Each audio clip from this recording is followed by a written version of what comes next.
Well everybody, we've been invited along to JCB Earthmovers. We've come to look at a couple of new products. We're inside the foyer and we're going here to meet the main man, George, who is looking after us. George, how are we doing? Well, welcome Gareth to JCB Earthmovers, and here today we're going to show you some of the latest products coming out of JCB Earthmovers. So our design teams have been working away over the last couple of months and we're going to show you some of the latest updates. So let's start with the biggest. We've got the 435 and I've got a big surprise for you.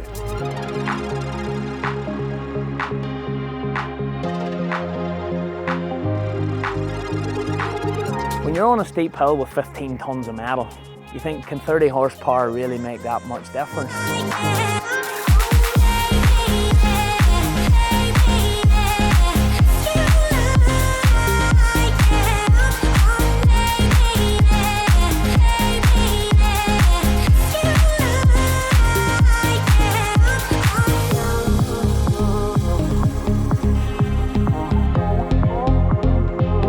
This is the moment I personally have been waiting for. Everybody knows I love my TMs, I love all things JCB, but when it comes to wheel loaders, in my opinion, JCB do it best.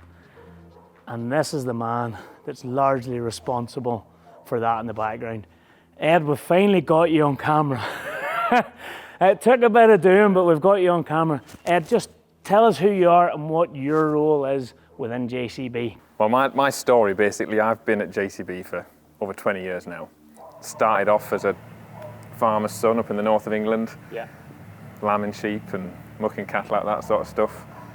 Stint in university, learnt about this thing called agricultural engineering, didn't even know it was a thing. See something on a notice board one day saying sponsorship at JCB, and it looked like, you know, the right thing for me, so I applied, and then I've come here, did my stint there when I was still studying, and then got a job out of it, and years later, now here I am, Chief Engineer of Loading Shovels at JCB globally. So this is the new 435S. What is different about this machine? Doesn't look that different. But I do know one thing, it's got more power. You told me that bit. And we all need more power. But does a 435 really need more power? Because it's pretty good as it is. A standard 435 is what? A current model Red S is what horsepower? 252, 252. So what's this? 282, 12% more. We didn't go all out looking for more power. That wasn't really, you know, the objective. We wanted to make this just a more capable machine at doing what it already does. So we've not made it any heavier. It's still 15 tons. It does mean we get a new headline power to weight number. So that's what I was going to say, because that's 17. No, sorry. The old one is 17. That now is then must be nearly 19. Nearly 19, yeah. Yeah, do the arithmetic, it's 18.8, yeah. So 19 horse per ton. Yeah. That's lifting the bar a good bit more. But a 435 Red S currently, not very many guys feel they need more horsepower. But you'll notice sometimes, you know, you can get a little bit of wheel spin because there's so much power going down there. Well, surely just adding more horsepower to that, is that not going to make it more spinny? So it has got a bigger horsepower number, but like I said, that's not really what the focus is. It's about the machine balance, that more powerful engine's actually more to us about developing a wider usable torque range. So whereas the old engine has much the same torque figure, it peaks at about 1300 RPM, you get your peak torque. This has the same torque figure from 1100 up to 1600 RPM, so a much wider band. So your old machine comes in and hits one peak here, so where my fingers are joining, you have that one point at a certain rev where you get peak torque, whereas with this, that's it, bend your fingers like that. You've leveled this out, and this is the RPM range. You've got peak torque. Yeah. So, peak torque, wheel off the throttle, should push on through less wheel spin. To an extent, yeah. It's about that. To an extent, I thought I was doing really well there. Yeah. No, you're doing well, Gareth. It's fine. The wheel spin bit is happening when you're doing that final push when the machine's stationary, isn't it? That bit is all about weight and traction to an extent. We've always had more tractive power than the machine's weight. That's how we can break traction. Once you get moving, it's about having tractive power. It's like building the area under that curve, so it'll keep going at a certain speed. And that's where we need to then work out how we can get the best of our torque lock, which is something that's probably underutilised in some applications today. And this new engine gives us more means to use that properly. Your machine operates through a torque converter. That's how your forward propulsion That's right. exists. Yep. What does torque lock do to that?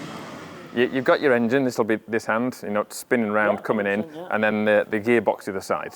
And when it's in the torque converter mode, they're two turbines spinning inside each other, and the connection is through how the oil is being circulated and moved around by those turbines. Yeah. Now that has lots of advantages. It gives us that ability to push even though the wheels aren't turning, because you can hold torque, you can multiply torque. People don't always realise it's a torque multiplier. You get twice as much torque out of it than goes in.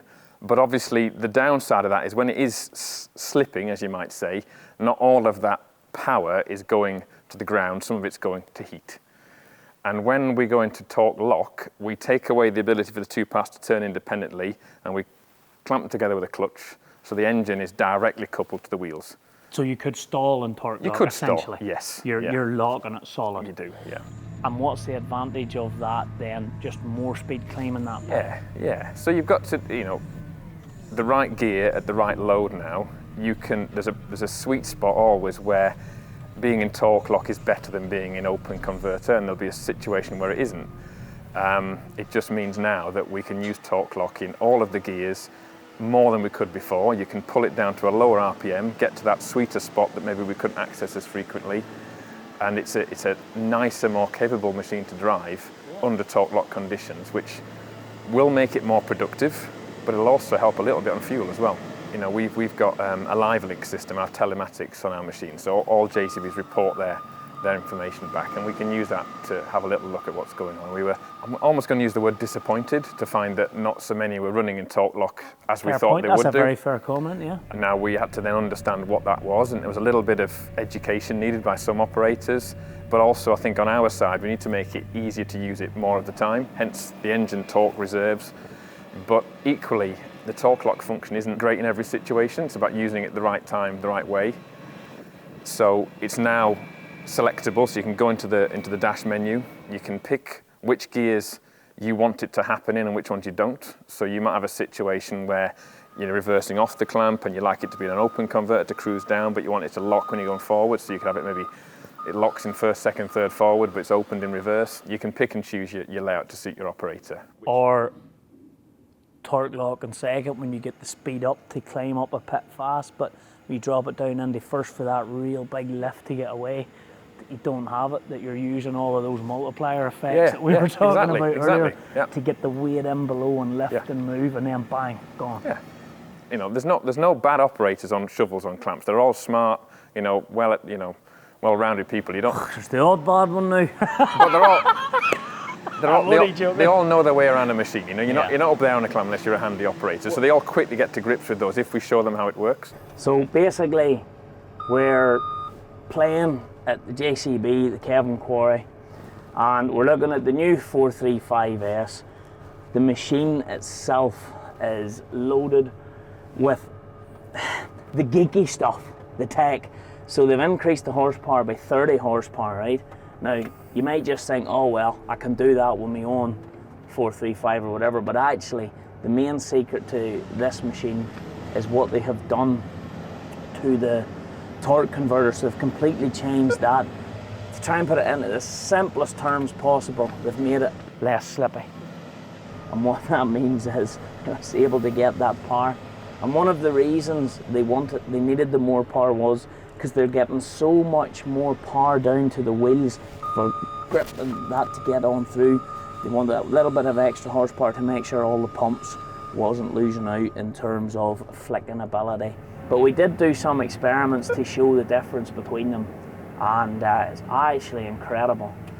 And what I mean by incredible is the difference between it and the old one. It is fairly phenomenal now. You think 250 horse, you think there'll not be that much difference in the hill on Lord Bamford's estate, and then when you get on it, you're like, it's incredible. Incredible to watch the difference, to be honest. So like, in the right circumstances, with the right driver, it's going to be mega.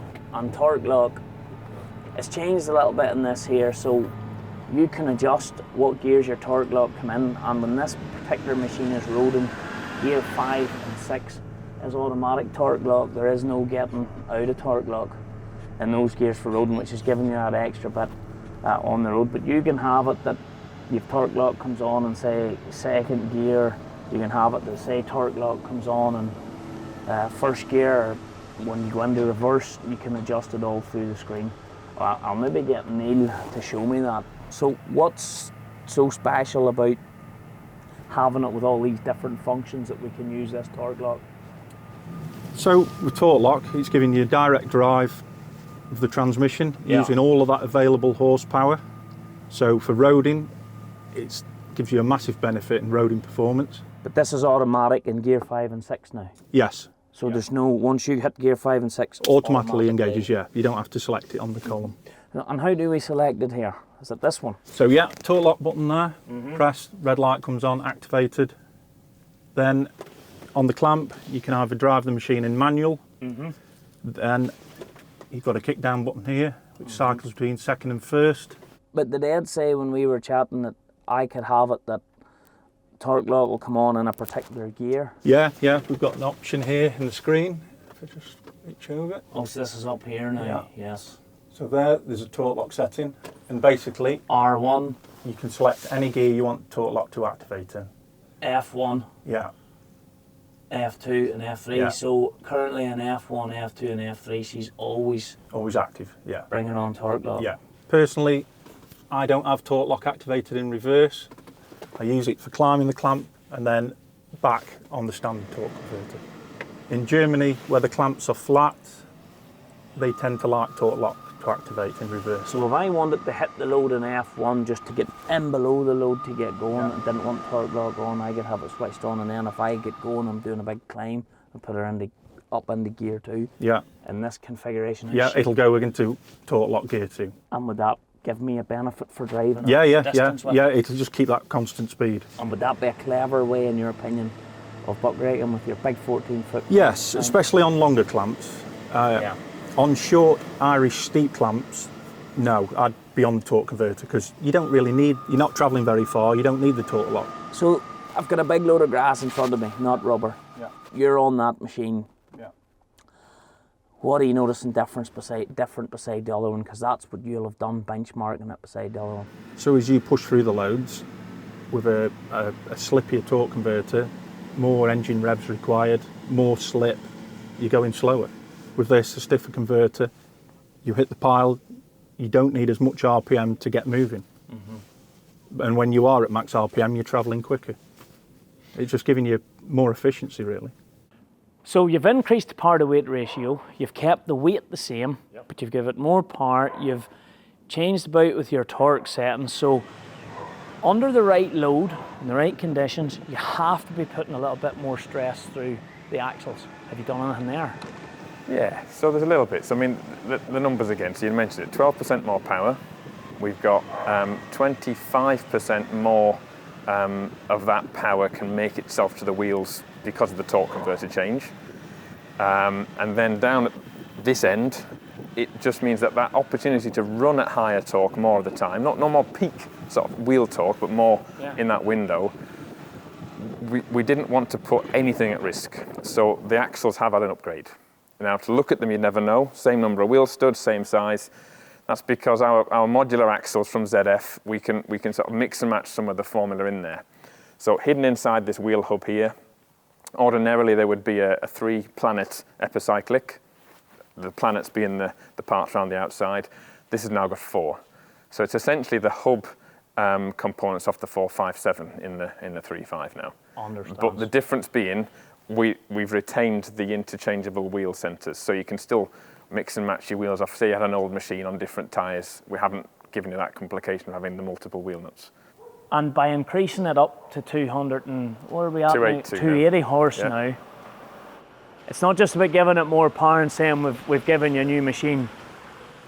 You've got all these other components. You've got to, yeah. You've beefed everything up. Yeah. You've changed your torque curve range. The next question I have to ask is, does it really need it? Like, Am I going to see a difference between this and an old one in real life? You do see a difference, and you'll see the difference. It is more productive. So like you're kind of telling me the best just got a wee bit better. Yeah, it is a bit of that.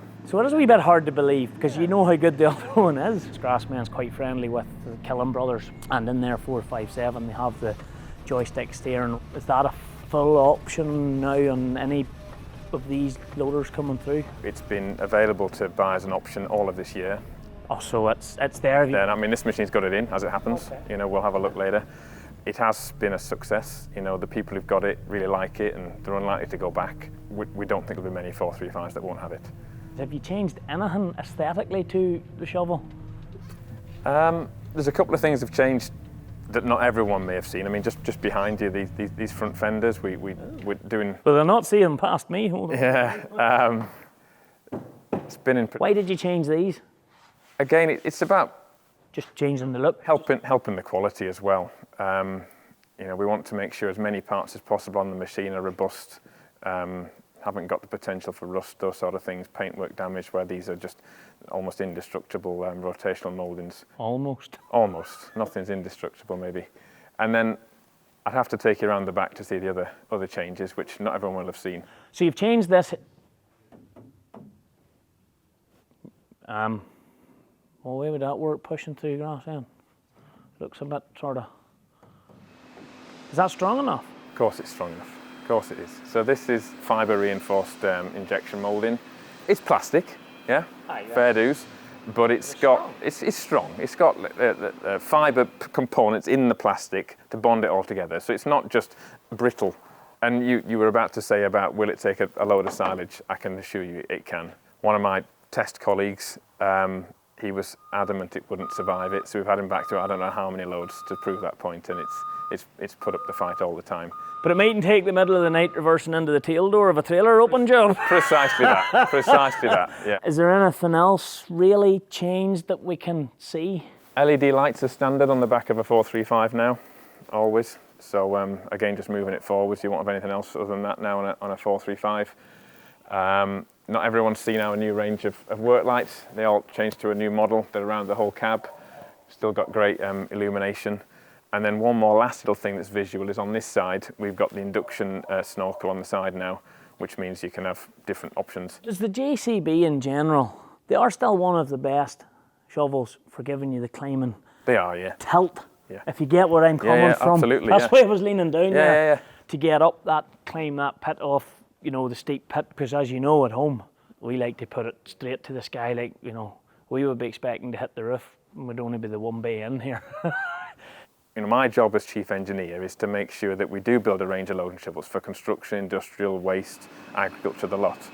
And I've got to try and use as many common components and systems as I can, because that's better for everybody. It brings, you know, the complexity to a point where everybody wins, don't they?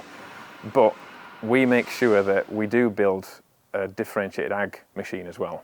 You know, this machine does share some parts, but it's the only one we sell with an integrated tow hitch. It's got specially designed counterweights that are a different mass to the other ones. We've got different park triangles, the capacity for the larger tyres. It's a true ag machine to make sure it's fit for purpose. Yeah, it's not an industrial machine not. with ag tyres put on it. Absolutely not, 100% not. And that is what's happening across different brands, that's the truth of it.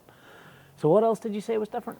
So on this side here, the induction system on a shovel, we used to keep it on an internal screen on the inside, like a fly screen, and then we've always had this option of the external snorkel piece. It's available as this with a bit of a separator. We do a taller one with a mesh on it. We do a normal rain hat and a turbo 2. But they go out as standard. The old Turbo 2 looks good, but you know what I mean. You know, I'm just going back old school here. It's cool looking. So basically, its purpose for those who are going, what's he talking about now? She's drawing in all the air. So it's this stuff, isn't it? It's all of this. You know, eventually all of this, you know, gets up in the air, doesn't it? It can get collected. It just means we can separate that chaff away, and much easier for cleaning afterwards as well. And that's our new 435.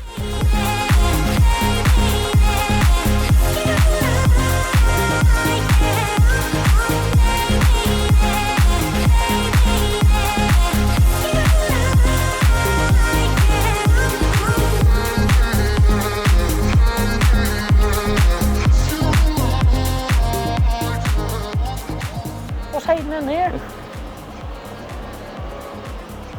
That was well hit now.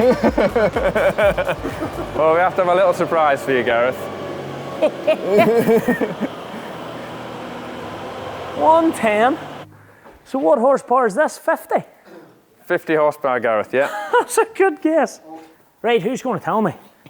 I can. Well then. What are you hiding this for? Well, the worst, it's a nice surprise for you to look at. But how nice of a surprise is this in JCB terms? Because this hasn't been leaked anywhere that I'm aware of. Correct, yeah. So at the moment, we're still developing the product. Fairly developed looking. Yeah, she's got a few little things that to sort out first, so a few I's to dot and T's to cross, but fundamentally, as she is now, she's about there. Bonnet-wise, engine underneath, 50 horsepower. What engine? Perkins engine. Oh. Perkins engine, this one. So it's basically, we took the engine from the 403 range, so we've got the engine out of that to put into this product. Dimensions-wise, she's 2.2 metres tall, so she's as tall as a 403. So for those who drive 403s today, can relate to that, that's no bigger than what they have today. Width-wise, she's 1.56 metres wide. She's a little wider than a 403. A little wide, correct, yeah, stability. exactly, that's the point, But still, she's 600 mil narrower than your 280. Right, yeah. Operating weight, she's 3 tonne. Oh, so she's solid, 3 tonne. Yeah, we wanted a machine that could handle a tonne capacity. Nowadays, you buy in tonne bags of animal feed, you get an IBC delivered to the farm with some chemical or whatever it may be. It's a tonne capacity. We've designed the machine that will handle a tonne, and that's a tonne on full articulation. So a machine on full articulation in its worst unstable position. Because I was going to say there, because I lifted full ABCs with a 403 just. Yeah, and there was a bit of this as well as you drive the machine. But you're telling me my ABC full. Yeah, no worries. And there'll be no fear. Absolutely planted. The back wires are well planted, yeah. So she's 110, which obviously means 1.1 tonnes. Yeah, payload.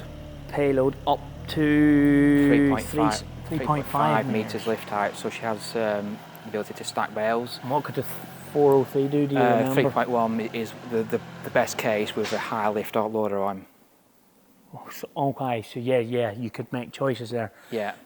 So you've really left the 403 in the shadows with this machine. It's not, I mean, in the days that we know we have 403 customers today who want, and have told us that we want to be able to lift more. Well, I can go tomorrow and say, right, if I give you a tonne payload, will that happy? Will that suffice? Or can I give you tonne payload plus some lift height? And that's the benefit, is that this machine's there to complement the existing product on the farm. So if you've got a farmer who's going running a TM280S, that's doing all the main vast bulk of the work on the farm.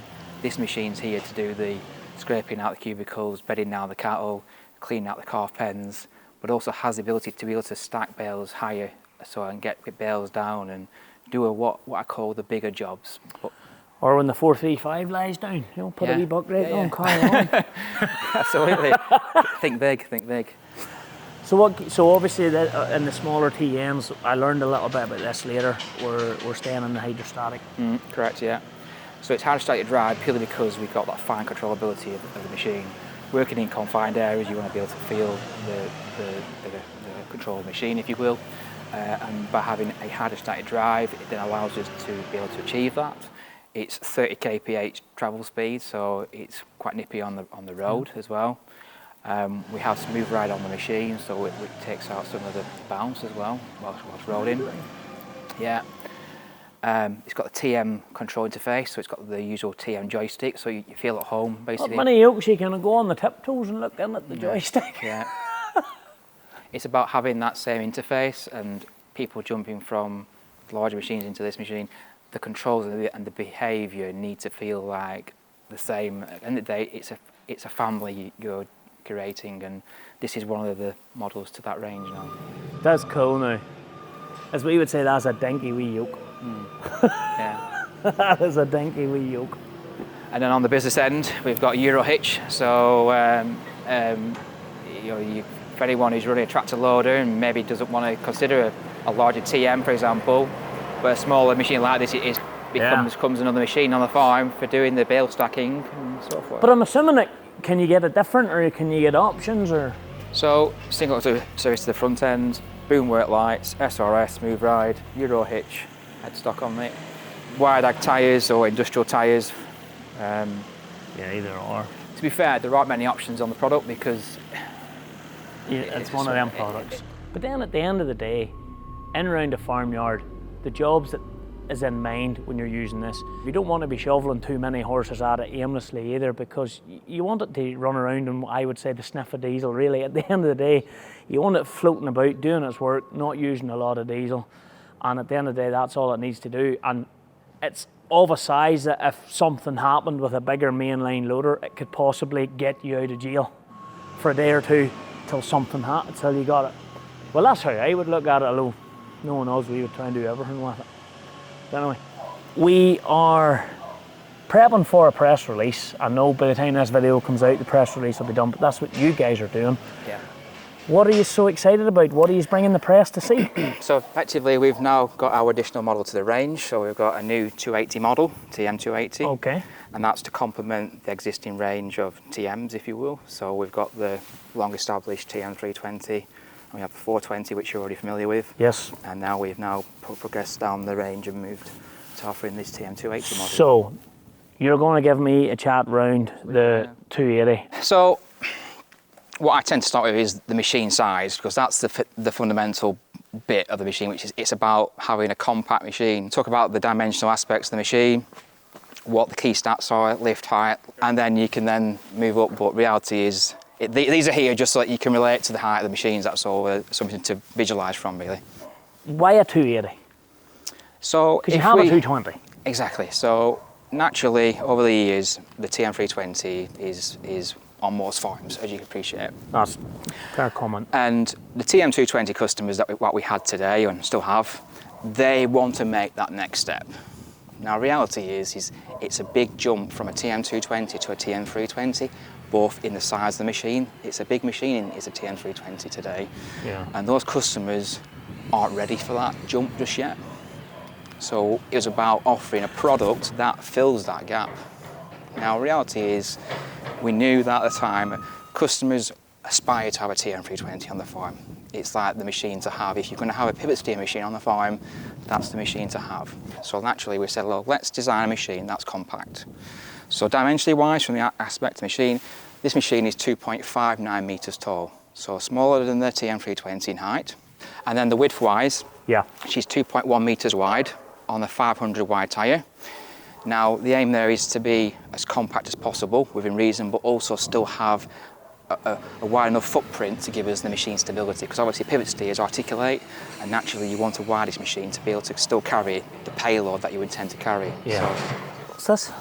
This looks different. So to the rear of the machine, we have this new hydraulic fold-away tow hitch. Yes. Now, for many years, we've always offered this style of hitch on the back of the machine. Understand the pivot down. Yeah. Okay, which used to swing round and used to get outside the machine and undo it all and stuff. This machine has now got the new fold-away hydraulic tow hitch.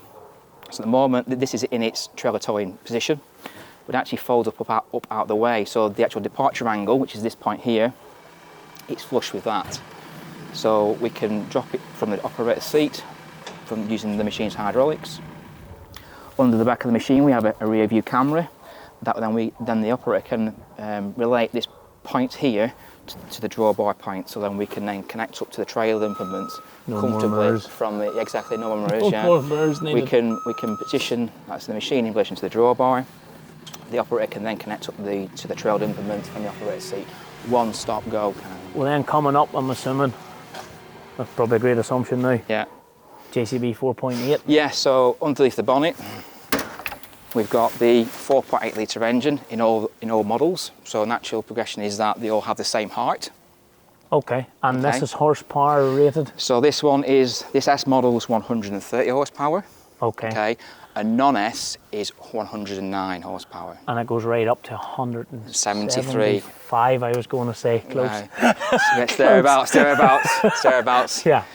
So the standard 280 model, non-S, is your dairy and livestock customer who's going to spend like 95% in a farmyard. Doesn't need to go on the road at all, and has sufficient power to do his daily routines. Yeah. Okay. The S model has a larger 130 horsepower because naturally the S model delivers, it's about delivering more. Now transmission wise, between the two models is the standard 280 is a hydrostatic drive transmission, 0 to 30 kph. That's different from your 320s and your 420s. Exactly, yeah. So the reason for that is, again, when it comes down to packaging, so the size of the machine can often predict how we install transmissions into machines. So the smaller machine, the amount of area we've got within that machine to package the engine and the driveline, etc., kind of limits us sometimes. Another point is the customers on the small machines are adapted to hydrostatic drive transmissions, so it's something that they're used to. They're not power shift users like on the larger TM320 models and 420. They are hydrostatic drive customers.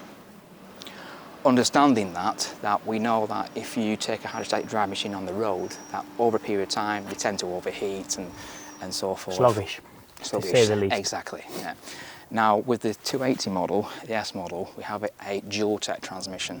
So this combines the best of a hydrostatic and a power shift. So we get much more efficient driveline. So that means is then 0 to 25 kph we have purely hydrostatic drive. And then click it in then the gear. shifts, it's automated, so it automatically shifts into direct drive.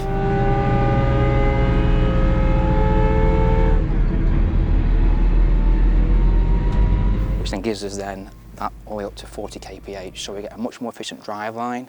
The top speed is 40 kph. We can tow trailers all day long and have no overheat issues, etc. And that's the feature of the product. It's about delivering a product that can actually perform. So it's not a geared machine then? No. As in I don't go in and I don't adjust gears. I go in, I go forward, I go back. That's but it. I can control that. Yes, yeah, you can, yes. How does that work? So you've got a usual gear shifter on the steer column. And then we have what you call a 3-range transmission. So we have hare mode, which is 0 to 40 kph, tortoise 0 to 20, and then snail mode. Well, snail mode is then using now what is now on the side console a hand throttle.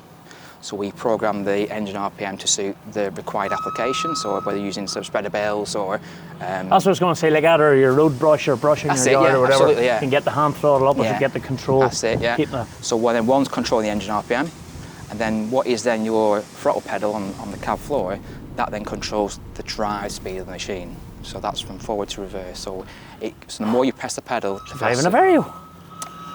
So Potentially, yes. Principle's the same. You're towing your bit of an empty trailer down the road. You come in, you're throwing on, you just change out of hare mode into, I'll call it, that's a good way of putting it, yard mode, road mode, and then you go to fill your diet feed or whatever, and you've just got that wee bit more control. And for doing that job, you're not getting the speed up, and then you're away bouncing down the road again. Just hit, so that's seamless. Seamless, yeah. So it's all automated based on engine load. So depending on the engine load, the machine will adapt to suit that as well. So 280 must mean 2.8 tons then. Nearest damn it, yes. 2.75, if you want to call it that. We'll call it 2.8, but fine, 2.8, all right, everybody 2.8, right. 5 metres? She's 4.8 metres. Okay. And that's the reason is because, again, if you're working with a compact machine, essentially the boom length is based on your wheelbase length, if you will, and it's about having a machine that is compact but yet able to stack to 5 bales high, for example, 5 Heston bales high. So 2.75 tonne to 4.8 metres. Yeah. And is she comfortable at that? Yeah. I mean, the machine mass is 7.4 tonnes. 7.4? Yeah, 7.4 tonnes. This one's at 8.1. Holy. And 9.7 on the ends. We knew that, but right now. Yeah. So, comfortable wise, she can perform really well. I mean, we've had machine on spreader bales that are actually lengthways, not widthways. So she's got the weight fully out, and she's stable, really stable. So I think she'll do really well for us. To be fair, she's, I said to someone the other day is that it's nice to have the best of both worlds, and this is about delivering a machine that is compact in dimensions but has outstanding lift performance as well. Is the cab the same? So, yeah, the cab fundamentally is the same. So it's from the outset we said was a TM320 cab. It's a nice place to be. New smell. The smell, yeah, exactly. Yeah. So it's a nice place to be, and that was the starting point. So we set the height at 2.59 metres tall, and we built the machine around the cab. So we've got the same kind of interior feel, same driving positions, We've furnished it slightly different because we're playing with hydrostatic drive machines now. We've got different transmission controls, etc. But the fundamental boom controls are all the same between models. So you've got that same DNA running right through the whole range. So you'll jump from one to the other and you'll not be completely lost. Precisely, yeah. And that's what it's about. It's about making that sure that customer can make that What's that button for in there? So that's our aux venting button here. So we've got an on the armrest of the machine. So if the driver forgets to vent the hydraulics on the attachment, releases the pressure. Releases the pressure. If he gets to do that, he can come back here, press that button, and it just vents the auxiliary lines. So when you're going hydrostatic drive and your dual take drive, does that alter axles and diffs or anything like that? No, we kept the axles the same across both models. The axles are actually JCB axles. The transmission, which is the dual tech aspect, that's been developed by JCB Transmissions. So they developed it alongside this machine. So we had two projects going. This one on the fundamental machine itself, and then we had the transmission team working together, and together we've developed this product. So I know they've been launched. Can I order one? You sure can. And when will I get it? So at the moment, we are building machines for the UK. So at the moment we've got lots of demo machines being built for the UK market. So we're currently building those now. So the aim is to get the UK established first, get all those machines built, and then we'll start to roll that out throughout into France, Germany, and Scandinavia, and into Central Europe. Well, Joe, thank you very much for problem at talking all, us around the machine. Look, I hope you have a smooth day when you get the press here. Yeah. And you know, and I'm sure they'll ask plenty of tough questions, whereas we don't. We just ask easy questions. Yeah, exactly. We ask simple questions. You know, this is our wrap up now, isn't it? Yeah. And we had a really good chat just in that building behind us yesterday, and it was quite a conversation where you were asking me why and what is it all about, and I was trying my very best to sort of explain, change the engine, change the torque converter, it'll do this, and now you've seen it and you can see the difference. I mean, the and feel the camera's seen it. difference. We all seen it. You know, Neil was gone. Yeah. He was gone. But what it felt like was right at the top of the hill. He was gone, and this sounds really bad, but the older 435 just could never get on top of it again. But that's obviously that torque holding on. It was about that. It's about having that wider band of the engine that we can make use of. We can put the gear shifting points in better places, and the torque converter just hangs on more. So it's wanting to get you going. We can then use on that road bit. We can get the torque lock in when we maybe couldn't the other one. And on the clamp, you were seeing the real benefits of the torque converter, where it can really, you know, get you going. You have 3 slopes, 1, 2, 3. Steepest slope was here, not so steep slope, and the less steep slope. And we've seen this with tractors and trailers and racing up and down out of quarries, up the same hill but one slightly, and it takes a lot of horsepower for one to win on the steepest slide of the slope. And she won on on that as well. Yeah. It's more than horsepower, and that's the bit that I'm trying to communicate to all the contractors out there. It's not just about adding horsepower. No. You've made massive differences to that. You basically made your torque converter less slippy. We've changed its characteristics. We've changed its personality, you might say. And what I was watching when you were having a bit of play on the rubber clamp, just getting used to the joystick steering, and quite a lot of what you were doing was the slow speed, gentle stuff. And again, it's where you only have to sort of ever so carefully breathe in the throttle pedal, and it just wants to kind of move and do things because it's just a little bit better balanced than it was before. Yeah. You're not needing as many revs to get moving. I mean, we ran that machine we've had here today, did some customer evaluation, as you can imagine, before we brought it to market. And initially, we didn't necessarily tell the client that we'd changed anything. It was more a case of, would you like to try this machine? Sneaky. A little bit, just to really make sure that we've got the recipe right. And they're like, it's faster on the road, isn't it? We go, same gearing, pal. And then it becomes more clear that they haven't been using the torque lock. Yeah. You know, and we start to get that feedback that, that's, you know, we've got this great performance today on some machines on the road that not everyone's familiar with. So it's lots of little things that have come out of this programme, and I think we've got the best of everything now. There's nothing like getting time in the seat. I can listen to you, Neil, Joe, whatever, all day long, but when you go that drive round yourself, and you press a few buttons, you go from forward to reverse and you mess about, that's when you really get to see it. And the 110, what a little honey. It is a good little machine, isn't it? Yeah. What's next? Come on. Give away a wee secret there. Go on. There's always something next, but that'll be for next time, won't it? Same old story. Hey, they never tell us. If I switch off my mic, will you tell me? I've experienced today, you guys never turn the mic off. Thank you very much. Good man.